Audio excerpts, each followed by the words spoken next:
les différentes réactions face au stress. En trading, un investisseur est souvent stressé et doit savoir reconnaître les différentes alternatives possibles pour pouvoir s'y préparer au mieux et gérer son stress d'une meilleure manière. Alors bien sûr, connaître différentes façons de mieux réagir face au stress ne suffit pas, il faut encore avoir la volonté et la motivation de bien agir, sinon on peut se sentir coupable et abattu. La soumission.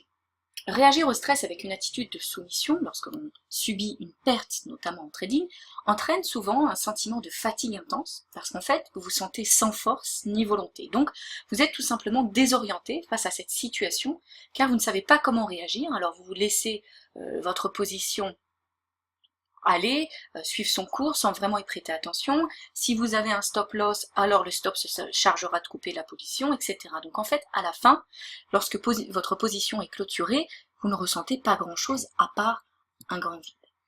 La fuite. Lorsque vous êtes entré en position et que votre position est perdante, vous êtes incapable de rester assis sur votre chaise, vous avez la bougeotte, vous êtes tellement stressé que vous avez une boule au ventre et que votre corps manifeste une certaine agitation, comme un réflexe de fuite. Cette sensation de vouloir fuir se manifeste aussi de plusieurs manières en fonction du degré de stress et de panique chez le trader. Si le stress est intense, et si vous avez du mal à le contrôler, le canaliser, vous allez avoir tendance à ne pas faire confiance à votre plan de trading et à votre analyse. Donc, vous allez vouloir couper relativement rapidement votre position, peu importe le message que va véhiculer les indicateurs techniques, les graphiques, les chandeliers, etc., donc votre analyse chartiste. Et malgré le potentiel de gain, vous êtes en proie à vos émotions, donc vous êtes émotionnellement biaisé, vous êtes confus, et vous allez donc décider de clôturer votre position car vous allez suivre votre instinct et non votre analyse.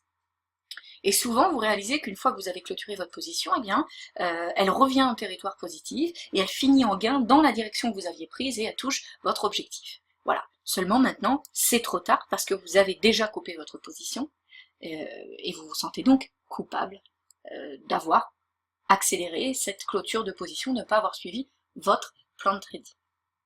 L'attaque.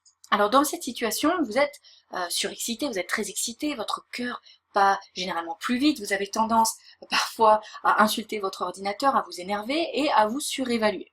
Donc vous considérez que votre décision est sûre, rien ne peut la remettre en question, même si votre position est perdante, vous allez continuer dans ce sens parce que vous avez raison et pas le marché. Donc ce que vous allez faire, c'est que vous allez bouger votre stop loss, vous allez moyenner la position en ouvrant d'autres contrats longs si vous êtes long ou short si vous êtes vendeur, et puis vos pertes vont devenir encore plus importantes. Mais vous vous obstinez car vous pensez avoir totalement raison et vous ne prenez donc pas en compte les informations que vous pouvez lire sur les graphiques, sur les indicateurs, sur peut-être même des news économiques qui vont influencer le marché. Voilà. Donc au final, lorsque votre position est clôturée, vous êtes complètement vidé, complètement brisé, parce que vous pensiez vraiment avoir raison et que rien ne pouvait remettre en question cette sensation de surpuissance.